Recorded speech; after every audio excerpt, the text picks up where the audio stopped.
नमस्कार, फरीदाबाद में योगेंद्र पाल और अभी हम पहुंचे हैं संजय कॉलोनी घोड़े वाली गली में और आप देख सकते हैं विधायक नीरज शर्मा पहुंचे हैं लोगों को संबोधित करने के लिए। जनसभा का आयोजन किया गया था जहां नीरज शर्मा पहुंचे और देख सकते हैं तमाम लोग यहाँ मौजूद हैं। क्या कहूँ, मुझे नहीं करना चाहिए।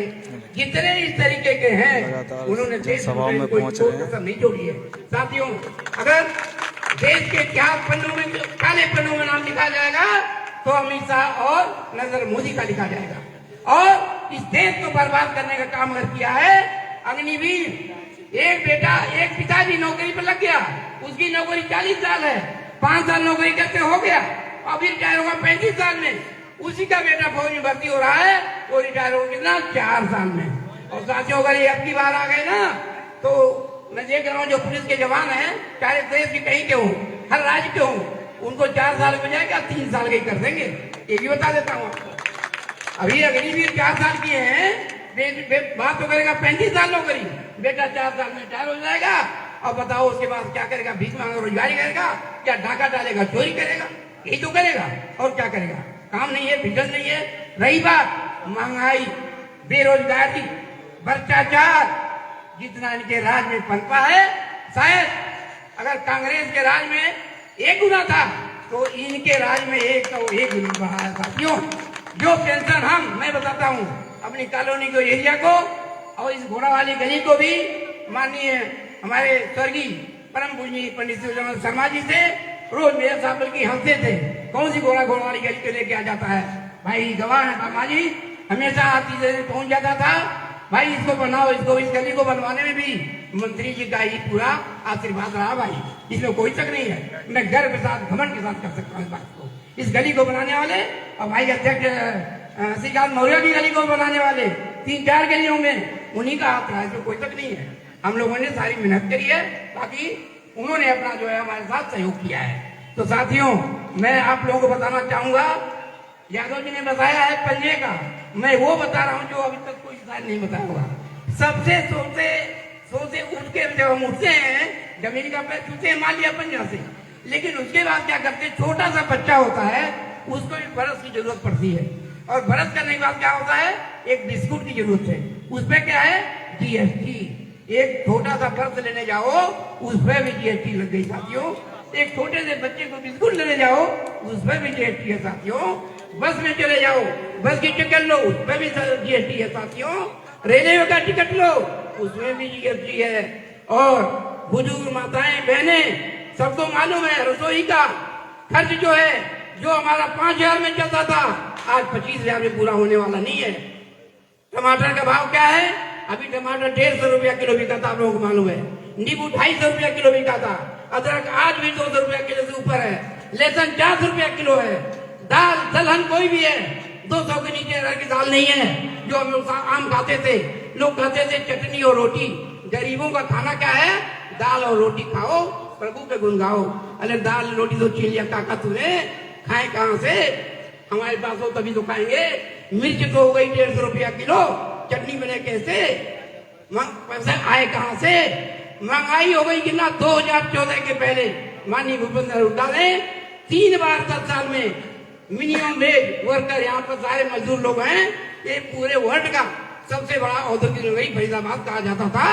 और यहाँ पर सुई से लेकर हवाई जहाज तक बनाने का काम कौन करता था? हमारे मजदूर, हमारे भाई, हमारे भाऊ, हमारे बेटे, ये लोग इन कंपनियों में काम करते थे। साथियों सरकारी पेंशन रिटायर हो जाते हैं, उनको पेंशन आधी मिलेगी। हमारी पेंशन 1995 में, उस टाइम में कांग्रेस सरकार थी, उसका भला हो स्वर्ग में है माननीय रामविलास पासवान जी, वो उस टाइम में उद्योग मंत्री था। 1995 से उसने प्राइवेट कंपनियों में पेंशन लागू किया था।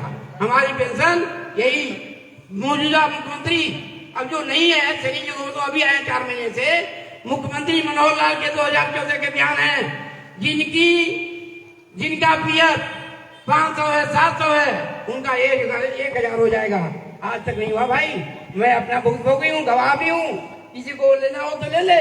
700 रुपया सैलरी मेरे को पीएफ आज भी मिल रहा है, जबकि कहते 2014-16 में बोले एरियल सहित आपको दिया जाएगा। एरियल को कौन कहे? हम तो कह रहे हैं वैसे ही दे दो 1,000 तो भी ठीक है। जबकि 1000 में होता क्या, 7 से होता क्या, ये बता दो। रही बात, मैं चाहूंगा 2014 से पहले जो नियम राशन कार्ड पे था, बीपीएल कार्ड जिन लोगों के थे, और 2014 में इनकी सरकार आते काट दिया गया। माननीय विधायक जी सुन लो और लिख लो, आप सत्ता में आ चुके हो और मान के चलो भगवान ने चाहो मुख्यमंत्री बन चुके हो। 2014 से पहले जो राशन कार्ड लागू थे वो जरूर लागू होने चाहिए, खास करके इस कॉलोनी में, सियासी नाली विधानसभा में, और ये संजय कॉलोनी, करवसिया कॉलोनी खास करके बीपीएल की सूची में डालनी चाहिए। मेरा अपना निवेदन, अपना इस जनता के तरफ से मंच के माध्यम से मेरा अनुरोध है आपसे। ये दूसरी बात, यहाँ कोई भी ऐसी गली नहीं है, हम जिस गली में निकल सकते हैं कुर्ता पजामा पहन के जाओ, ऊपर से छींटे आ जाएंगे, दूसरे दिन पहन नहीं सकते। साथियों, सेवर का पानी, पीने का पानी तो हो ही नहीं, कल की बात ही छोड़ो, वो पहले बता दिया 2014 तक था, उसके बाद से नहीं है। आगे कब आएगा वो विधायक जी बताएंगे, उनकी बात मैं कैसे बताऊंगा। मैं ये कहूंगा, जीएसटी से लेकर कोरोना, नोटबंदी से नुकसान किसका हुआ? गरीबों का, छोटे छोटे रेल पटरी वालों का। फायदा किसका हुआ? अडानी और अंबानी का। मैं कहता था लोगों को 10-5 साल पहले से, लोग हंसते थे मेरी बातों पर, लेकिन आज कह रहे हैं बड़े व्यूह नहीं, राम लगा सही कहता था, गिरी जी बैठे गवाह, ये लोग हंसते थे। मैं कहता था मान लीजिए आज राहुल गांधी की बात लोग कह रहे हैं झूठ बोलता है, गलत बोलता है, पप्पू है, लेकिन मैं कहता था साथियों अभी वो झूठ नहीं बोल रहा है। 99% 99 पॉइंट अगर वो झूठ बोल रहा है तो 1 पॉइंट जरूर सही बोल रहा है कि मात्र पूरे भारत के देश को, भारत की जनता को मात्र 5 से लेकर 25 आदमियों के हाथों में बेच दिया गया, गिरवी कर दिया गया, रद्दी कर दिया गया। ये सच्चाई उसकी आज सामने हो रही है, पूरा देश मान रहा है। अगर नरेंद्र मोदी किसी से डरता है तो माननीय राहुल गांधी से डरता है, वरना किसी नहीं डरता हो।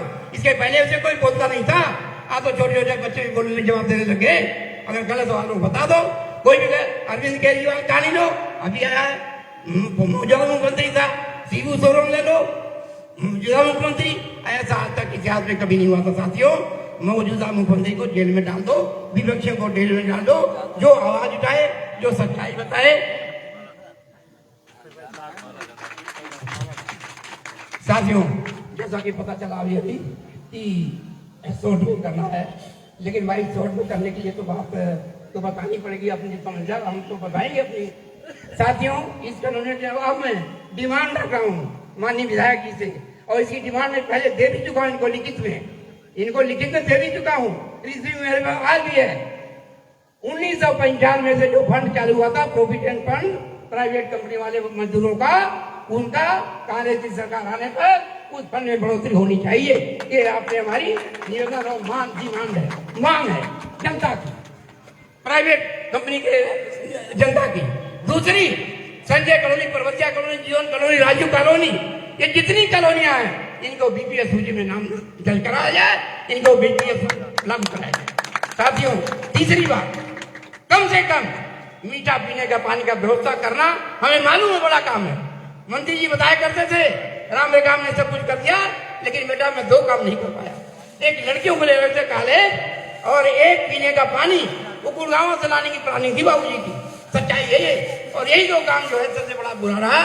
और मंत्री जी ने अपने टाइम में जो नाला बनवा दिया, जो इंजीनियरिंग कॉलेज बनवा दिया, जो तहसील बनवा दिया, जो सेक्टर पंचम का हॉस्पिटल बनवा दिया, वो दूसरे वालों ने आगे सबको किराए पर भी दे दिया। ये भी देख लो। अब मैं कितना सोच कर दूं, कितना करूं, कोई बात तो बताऊंगा भाई। और रही बात इन सरकारों ने सारा बेचने का काम किया है साथियों। यहाँ तक कि जितने ट्यूबवेल थे वो भी 90% बंद होते गए, और उनके पैसे भी देते गए, और लोग मरते गए, कोई पूछने वाला नहीं रहा। रही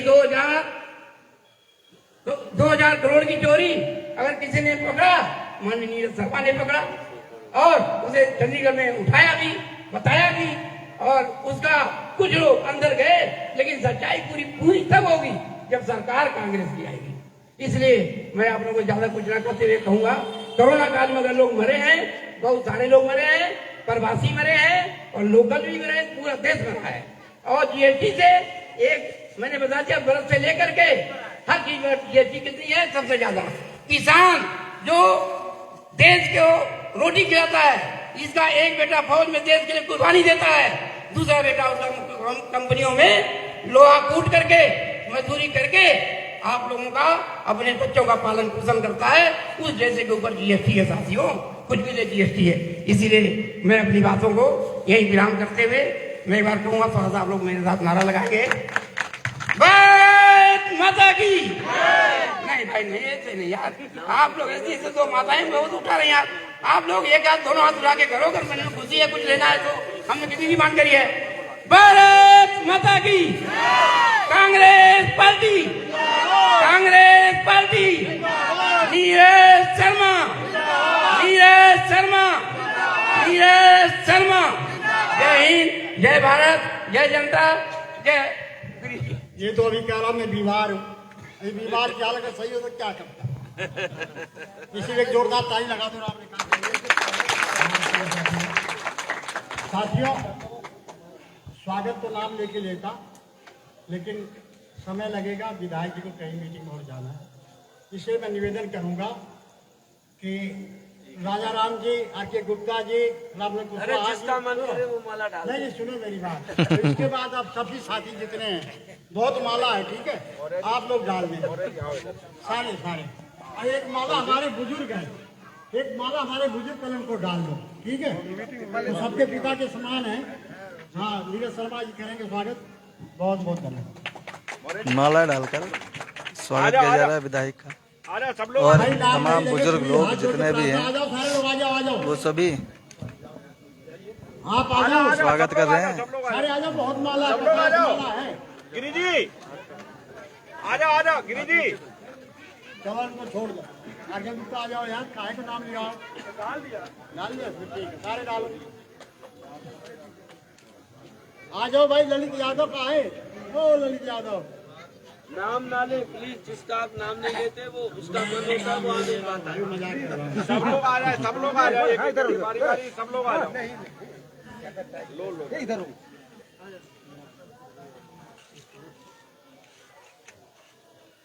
लो जी लो। राजा राम जी ने दावत में क्या बनवाया है? दावत में बना है, दावत बना है, क्या बना है? 2 सब्जी, पूरी, चावल। राजा राम जी के जैसा पकौड़ा खाया था एक बार, अभी जिंदगी में दोबारा पकौड़ा बहुत देर हो गया। आप जीतने के बाद आइए। वो तो है नहीं, तो उसके लिए तो कुछ नहीं कर सकते।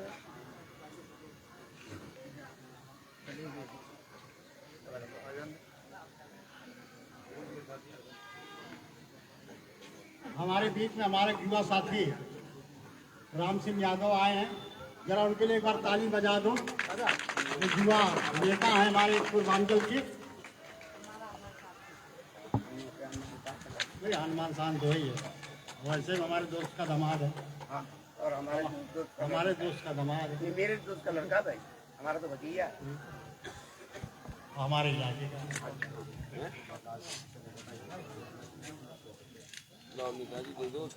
विधायक मौसम की वजह से संख्या कम हो गई, ठीक है, लग रहा था एक बार बारिश। अब आपके सामने जिसका इंतजार था, जिया बेकरार था, संघर्षशील विधायक और प्रत्याशी एनआरटी 86 के विधायक आपके सामने विचार रखेंगे। भाई नीरज शर्मा,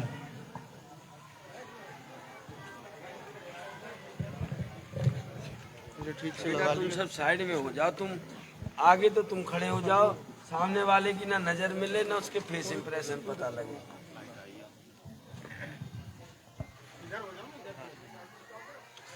आदर मान सम्मान के योग्य यहाँ उपस्थित बुजुर्गों और माताओं को चरण स्पर्श, युवा शक्ति और बहनों को हाथ जोड़ के नमस्कार। टीम पंडित जी के अहम सदस्य भाई राकेश कुमार जोशी जी, भाई पवन गौड़ जी, कविंदर जी, मुकेश शर्मा जी, यश गोस्वामी जी, तरुण दीक्षित जी, अमित मावी जी, ललित कौशिक जी, नितिन गुप्ता जी, विनोद गर्ग जी, अभिषेक तंवर जी, रणदीप सिंह जी, मनीष अग्रवाल जी। इन तमाम साथियों का जन्म दिवस है। परम पिता परमात्मा सबको लंबी आयु दे, सबको शतायु दे। बेटा जी आप साइड में हो जाए तो बड़ी मेहरबानी है। साथियों ये मैं अपनी डायरी आज की यहीं से बना रहा हूं। सम्मानित मंच में नाम किसी का नहीं ले रहा, उसके लिए मैं माफी चाह रहा हूं, क्योंकि बहुत से परिचित चेहरे यहाँ बैठे, एक का भी रह गया, मौसम नाजुक है। वर्मा जी की छत पे हम बैठे हैं और जो छतों के नेताओं के प्रोग्राम होने लगे तो ये समझो आप जीत से बहुत आगे बढ़े। राजा राम जी की तो सीढ़ी भी इतनी तगड़ी है, मुझे लग रहा है 10-20-50 से नीचे बैठे। मुझे भी भाषण नहीं देना होता, नीचे बैठता, मैं भी नीचे मिल के आया हूँ सबसे। और जो चढ़ाए ऊपर भाई उनको बुजुर्ग कह के गलती करी, वो सारे जवान हैं। साथियों ये घोड़ा वाली गली का एरिया है, बहुत नरक मचा हुआ है, कोई शक नहीं। पर ये भी आपको बता दूं, गली नंबर 270 से 295 70 लाख का आपका टेंडर हो चुका है। 28 करोड़ में ये फाइल दी थी, काम आचार संहिता के बाद चालू हुआ, उससे पहले नहीं हो सकता। जो कर पाया वो भी आपके आगे, जो नहीं कर पाया वो भी आपके आगे। मैंने तो सब कुछ करने की कोशिश की, पर इस भ्रष्ट भाजपा सरकार ने नहीं होने दिया। आप सब समझदार व्यक्तित्व हैं। हम लोग टैक्स किसको देते हैं साहब? कोई गलती से नीरज शर्मा को तो नहीं दे देता। और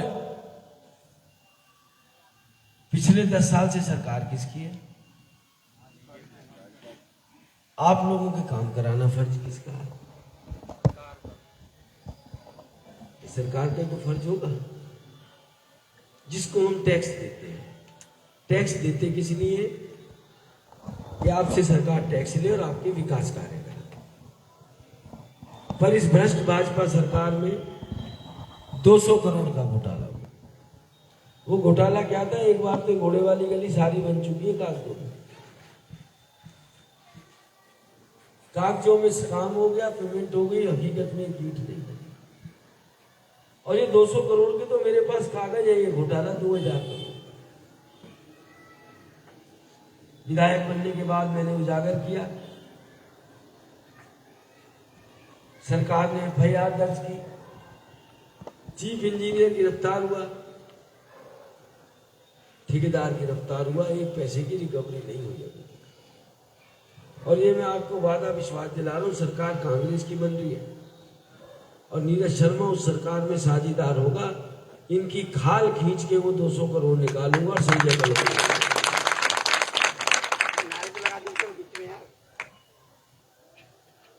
उसके बाद साथियों 28 करोड़ की मैंने फाइल बनाई, जिसमें घोड़ा वाली गली की कुछ काम राम रेखा जी की तरफ की गलियों के हो गए थे, गिरिजी वाली गली का चल ही रहा है, अलग अलग विधानसभा की थी। सरकार के पास मेरे को देने के लिए 28 करोड़ नहीं थे, मेरे को पर्सनल नहीं, मेरी विधानसभा भ्रष्टाचार के लिए पैसा था। उसके लिए पूरा 103 दिन कफन। और ये भी बड़ी हैरानी की बात है, पार्षद बीजेपी, मेयर बीजेपी, सांसद बीजेपी, हरियाणा सरकार में मंत्री बीजेपी, केंद्र सरकार में मंत्री बीजेपी, मुख्यमंत्री बीजेपी, प्रधानमंत्री बीजेपी। एक ये नीरज शर्मा ही है कांग्रेस का, वो भी आपका अपना था, आपके बीच का था। जिम्मेदारी सारी नीरज शर्मा की है, मौज ये सारे लेंगे, टैक्स भाजपा लेंगे। तो आपको ये लोगों को समझाना। इसके अलावा हमारी कांग्रेस पार्टी का घोषणा पत्र है। वैसे तो राम रेखा जी लंबी चौड़ी डिमांड दे रहे थे, कसम से ऐसी डिमांड दे रहे थे जिसके मैं लायक ही नहीं हूँ। PF से मेरा कोई लेना देना नहीं है, वो भारत सरकार का मतदान है। हाँ, कभी प्रभु ने सुनी ऐसी बात, अभी तो मेरा कोई मनमन है नहीं। कभी बन गए सांसद वांसद तो राम रेखा जी की डिमांड को जरूर उठाएंगे। ये प्रभु की कृपा है, क्या बनेंगे क्या नहीं बनेंगे। उसके बाद साथियों, समस्या कॉलोनी की सारी पता नहीं। मैं कोई बाकी कैंडिडेटों की तरह बाहरी व्यक्ति नहीं हूं। जिस दुख दर्द को आप सहते हो, उस दुख दर्द को हमारा परिवार भी सहता है। हम बाकी नेताओं की तरह कॉलोनी से बाहर नहीं रहते। पंडा जी मंत्री बन गए, क्या सेक्टरों में मकान नहीं बना सकते थे? बना सकते थे कि नहीं बना सकते? हम भी बना सकते थे। पर बाबूजी जाते जाते कहते, बेटा जब तक राजनीति करना, कॉलोनी में रहना, कॉलोनी से बाहर जाने की मत सोचना। लोग तुमको प्यार विश्वास में वोट तो दे देंगे, तुम्हें कॉलोनी की समस्या नहीं पता लगेगी। और ये भी तय मानना, जब तक राजनीति है कॉलोनी में रहेंगे, कॉलोनी छोड़ के नहीं जाने वाले। और ये राजनीतिक पार्टियों को सोचना चाहिए कि बाहर के लोगों को क्यों भेजती है हमारी कॉलोनी में नेता नहीं है क्या? ये आदमी नहीं है हमारी कॉलोनी में। और हमारी पार्टी का जो घोषणा पत्र है, संजय कॉलोनी ज्यादातर प्रवासियों की है। पीछे भोजपुरी अवधी समाज में सम्मेलन था, तो हुड्डा साहब ने घोषणा की है कि प्रवासी कल्याण बोर्ड बनाऊंगा। प्रवासी कल्याण बोर्ड चाहिए कि नहीं चाहिए? हल्की आवाज में चाहिए। उस प्रवासी कल्याण बोर्ड में क्या होगा? ये जो कोरोना में हमारा मजदूर भटका, नंगे पैर चला, हमें खिचड़ी बंटवानी पड़ी, लोगों के घर में खाने को नहीं था, भाजपा ने तो डंडे बरसाए। वो प्रवासी कल्याण बोर्ड होता तो ये तकलीफ उठानी पड़ती क्या हमारे प्रवासी भाई को? आज लोग हमें पता नहीं किस किस नाम से बुलाते, खैर अब तो नहीं बुलाते। हमें प्रशासन में बराबर मान सम्मान नहीं मिलता। कोई नहीं देगा तो शिकायत हमारी प्रवासी कल्याण बोर्ड में। आज आपको लगता है प्रवासियों का नीरज शर्मा के अलावा कोई दुख हर सकता है? कई दुर्घटना मौत हो जाए, कौन होता है डेड बॉडी के साथ? नीरज शर्मा होता है।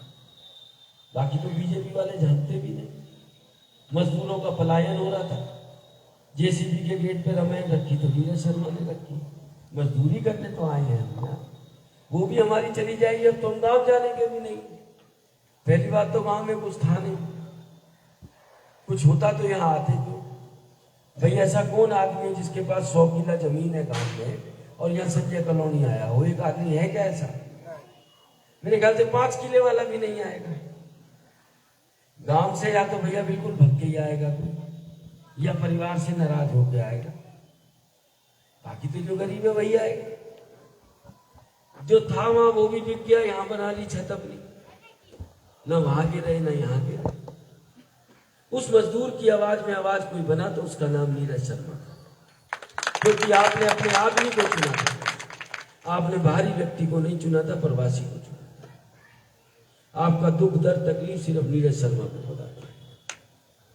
उसके बाद साथियों, उस प्रवासी कल्याण बोर्ड में ये भी होगा, नीरज शर्मा बना तो, क्योंकि मेरे बगैर तो आइए सब सर घुमा देंगे। मुझे पता है हमें समस्या क्या क्या है। हमें उसमें ये भी रखना है कि भैया कोई यहाँ आ गया, मर गया, बहन बेटी विधवा हो गई, उसको इमीडिएट हम रिलीफ भी दे सकें। नहीं तो अफसर तो कह देंगे फैमिली आईडी लाओ, प्रॉपर्टी आईडी लाओ, डोमिसाइल लाओ। वो कहाँ से लाएगा गरीब आदमी?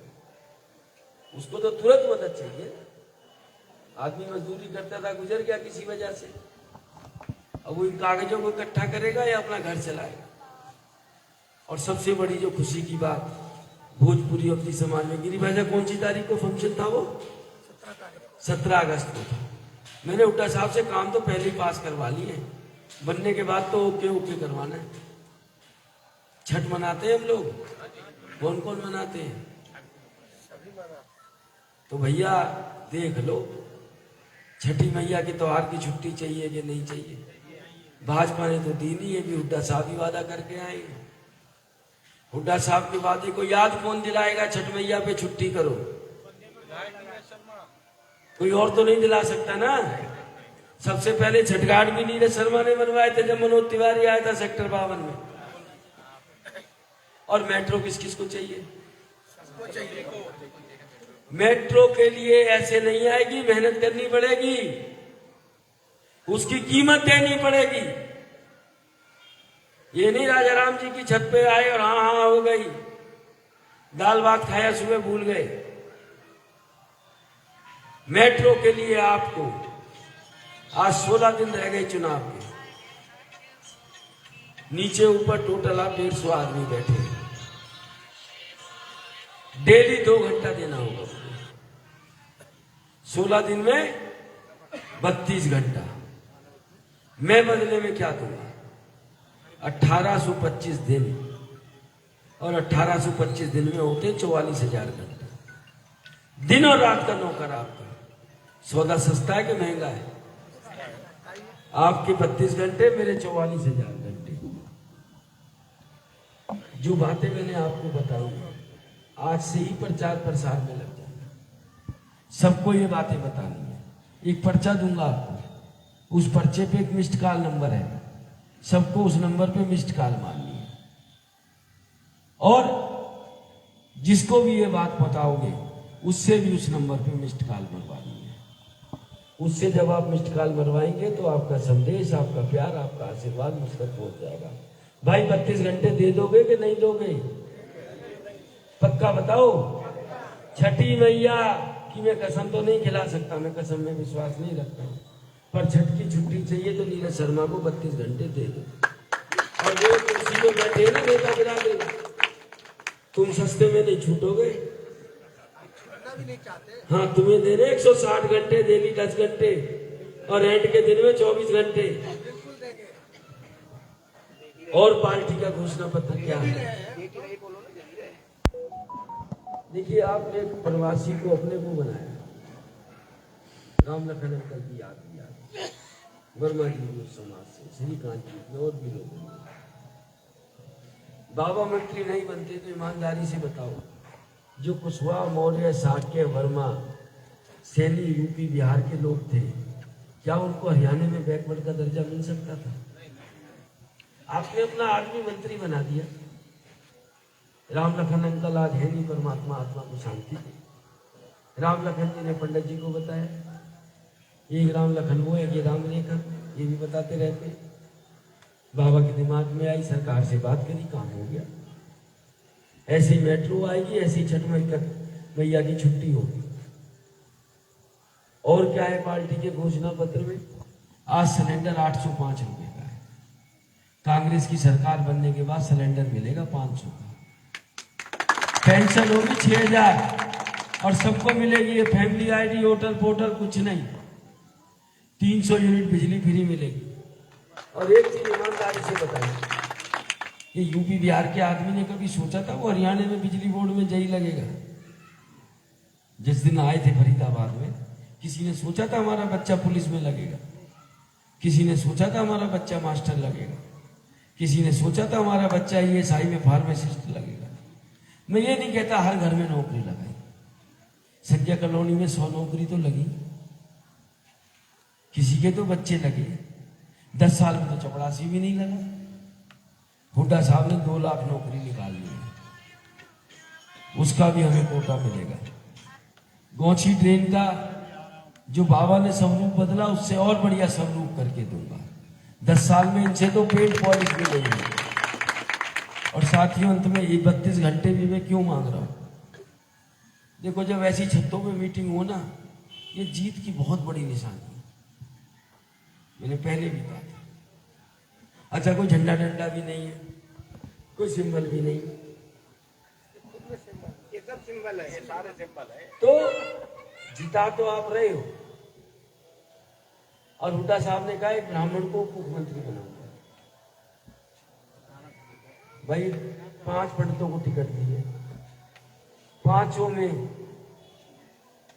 नीरज शर्मा ब्राह्मण भी है, प्रवासी भी है, राम कथा भी करता हूं। कोटा तो मेरा फिक्स हो जाना बेचिंता। पर जो हुड्डा साहब की कैबिनेट की क्लास होगी ना, जिस बच्चे के सबसे ज्यादा नंबर होते हैं उसको मास्टर फर्स्ट बेंच पे बिठाता है कि नहीं बिठाता? तो भैया इतनी वोटों से जिता दो कि हुड्डा साहब की कैबिनेट में फर्स्ट नंबर मिल जाए नीरज शर्मा का। जीत तो आप घर बैठोगे तो भी जाऊंगा, पर 32 घंटे लगा दोगे तो नीरज शर्मा का हक बन जाएगा फर्स्ट बेंच पे बैठने का। और जब नीरज शर्मा फर्स्ट बेंच पे बैठेगा, दुनिया की कोई ताकत नहीं जो मेट्रो ना आए प्याली चौक पे, दुनिया की कोई ताकत नहीं बल्लभगढ़ सोना रोड को नेशनल हाईवे बनाने से रोक दे, दुनिया की कोई ताकत नहीं जो छठ मैया की छुट्टी ना होने दे, और दुनिया की कोई ताकत नहीं इन भ्रष्टाचारियों की खाल खींच के 200 करोड़ निकाल दे। पंडित जी का लड़का हूं, बाबा तोप चला के गए थे, कम से कम कट्टा मैं भी चलाऊंगा। पंडित जी से कंपटीशन है मेरा, पंडित जी अपना नाम अमर कर गए, मैं भी चाहूंगा मेरा नाम अमर हो जाए, मेरे मरने के बाद लोग याद करें कि हाँ बाबा जैसे काम करके गया, और कर भी रहा हूं। 5 साल पहले जब बाबा की समाधि पे आप सबने समर्थन दिया था, मैंने एक ही वादा किया था, काफी सारी थी, कि भाई आज से पहले का मेरा आचार व्यवहार, लेन देन, चरित्र, खान पीन सब भूल जाना, 5 साल शिकायत का मौका नहीं दूंगा। और अगर जो मैं जरा सा भी डगमगाता ना, अब तक तो बीजेपी अंदर दे देती मुझे। 5 साल लड़ा हूं इनसे, और शायद ये मेहनत थी, तपस्या थी, मेरी ईमानदारी थी, मजबूरी में इनको सर्वश्रेष्ठ विधायक का पुरस्कार भी देना पड़ा नीरज शर्मा। तो यही मेरी आप सबसे विनती है, और काफी साथी हमारे साथ जुड़े हैं, और मैंने पूरे 1800 दिन का रिकॉर्ड रखा है, क्योंकि 1 महीना पहले चुनाव हो गए। डेली ऐसी डायरी बनाता हूं। हमारे साथ भाई रितेश जी, बादशाह जी, समीम खान जी, लोकेश पाठक जी, राज सोनी जी, अलीजान जी, जाऊलक जी, पंकज ठाकुर जी, भाई गौरव सिंगला जी, अनूप चौधरी जी, गुलजार जी, टीम पंडित जी, प्रशांत राजपूत जी, अक्षय शर्मा जी, आकाश जी, मनोज भारद्वाज जी, रवि पंडित जी। बिल्कुल आकाश भाई मीठे पानी की बात बता दी है कि हुड्डा साहब ने वादा किया है, गुड़गांव से नहर ला के दूंगा, और सीवरेज इतनी चौड़ी बिछाऊंगा, टनल वाली सीवरेज, चाहे मोटरसाइकिल घुमा लेना। ठाकुर राजेश चौहान जी, संजीव शर्मा जी, अब भैया देखो कथा भी करता हूँ, ब्राह्मण भी, नेता भी। ईमानदारी से बताओ 32 घंटा दोगे कि नहीं दोगे? कैसे विश्वास करूं? काम करके दिखाएंगे। अरे भाई आप रुक जाइए, डायरेक्ट बात चल रही है। हाँ, कैसे विश्वास करूं? आपको ज्यादा वोटों से विजयी बनाएंगे। अब माता जी अभी आई है, देखो मेरी किल्ली डाउन है, मैंने जो बात कही है मुझे आगे जाना है, मेरी मातृशक्ति लेट हो गई, मेरी सारी बातें जयशंकर गिरी जी बताएंगे। ये मेरी विनती है आप सबसे, आपने मेरी बात सुनी, इसके लिए बहुत बहुत धन्यवाद। जय हिंद, जय भारत, राम राम जी। और एक चीज और है, कसम है मेरी, कोई नीचे मेरे साथ नहीं जाएगा, बहुत सीढ़ियाँ चढ़नी है, मैं जैसे चुपचाप आया था चुपचाप चला जाऊंगा। प्रोग्राम आप अपना चालू रखेंगे, अभी और बारिश भी नहीं हो रही है, राम सिंह जी अपने विचार रखेंगे, और राम सिंह यादव जी हमारे ओजस्वी नेता हैं, वो अपने विचार देंगे। किसी ने नहीं आना, मेरे पीछे पीछे आपका प्रोग्राम स्टार्ट होगा। फरीदाबाद जोड़ेंगे आपको शहर की अन्य महत्वपूर्ण खबरों के साथ। बहुत बहुत धन्यवाद।